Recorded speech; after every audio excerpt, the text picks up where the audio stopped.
Oiê, bem-vindos todos ao canal A Casa de Repouso Modelo.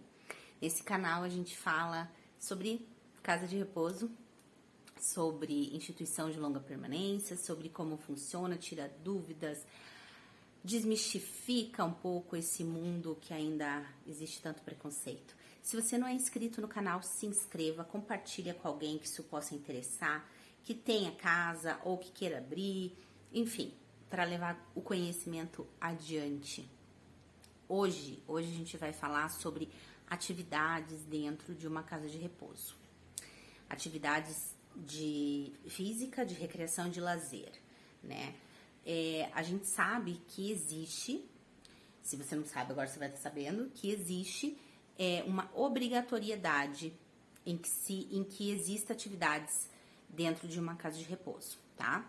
Então, quando você tem uma casa, você precisa saber que ao longo da semana você vai ter que ter profissionais que desempenhem atividades diferentes com os teus idosos. Quais podem ser essas atividades? Na verdade, gente, pode ser assim, ó, pode ser físio, música, terapia ocupacional, bordado, leitura, conversação, tem uma infinidade de atividades que você pode incluir ao longo da semana. Mas você precisa saber que existe uma carga horária pré-definida.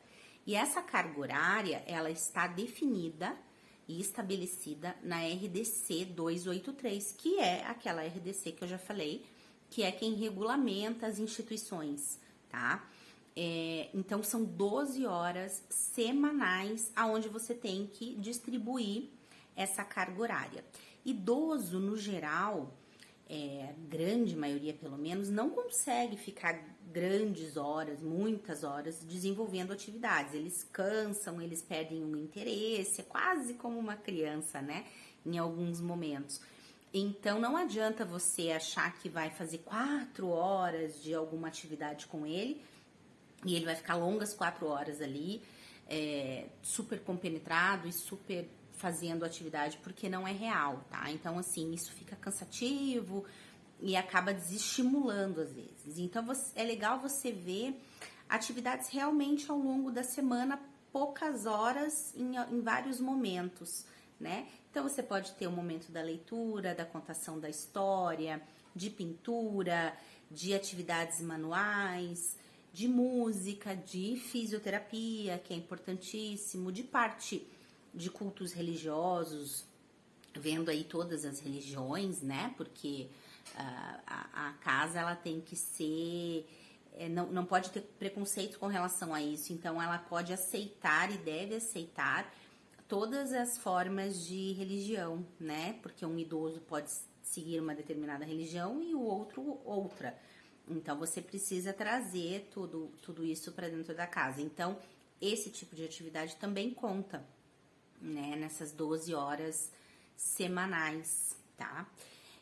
Isso normalmente tem que estar documentado com os profissionais. Você não necessariamente precisa contratar todos eles, porque tem alguns que você pode encontrar de forma voluntária, que queira desempenhar uma atividade na sua casa de forma voluntária. Então, assim, às vezes psicólogos, né? Às vezes as pessoas que cantam, fazem leitura, coral, né? Enfim, que queira desempenhar alguma coisa uma vez na semana, uma vez a cada 15 dias na tua instituição, de forma gratuita, voluntária, e isso agrega muito a tua casa, mas não vai subir muito o teu custo.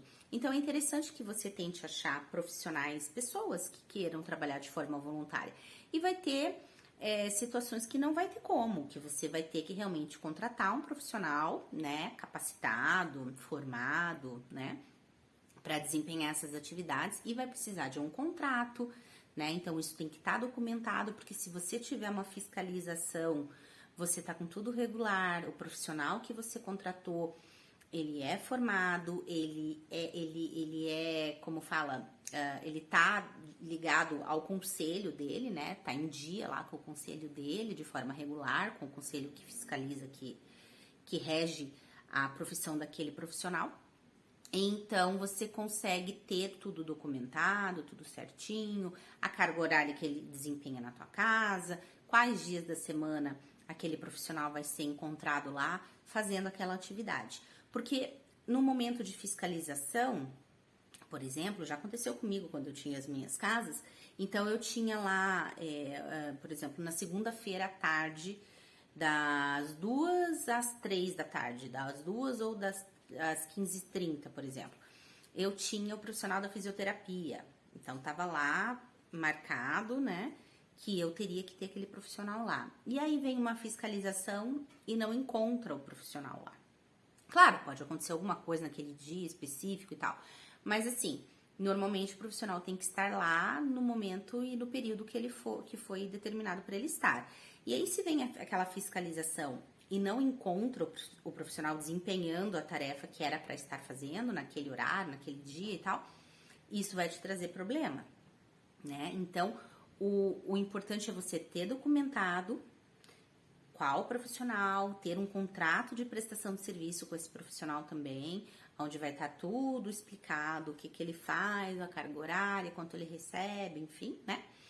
E os dias e horários que ele vai trabalhar na tua instituição, para que aí, quando vier uma fiscalização, esteja tudo em ordem. E tentar procurar esses profissionais voluntários que sempre tem, sempre aparece, ligam, né, para ir fazer um lanchinho com eles, ou para fazer uma roda da conversa, ou para, enfim, para várias coisas, né? E é bem legal tentar fazer uma parceria com essa pessoa, para ela tentar vir a cada 15 dias ou uma vez no mês, passar umas horas com os idosos, e aí você consegue colocar isso no teu cronograma de atividades, né? E não te sobe tanto o custo, porque esses profissionais não são baratos, né? A gente sabe disso, e você vai estar tendo as atividades, tá bom? Então, se você curtiu, não esquece de clicar aqui no like, compartilhar com pessoas que essa mensagem, que esse conteúdo pode ter sido importante, tá bom? Espero na próxima.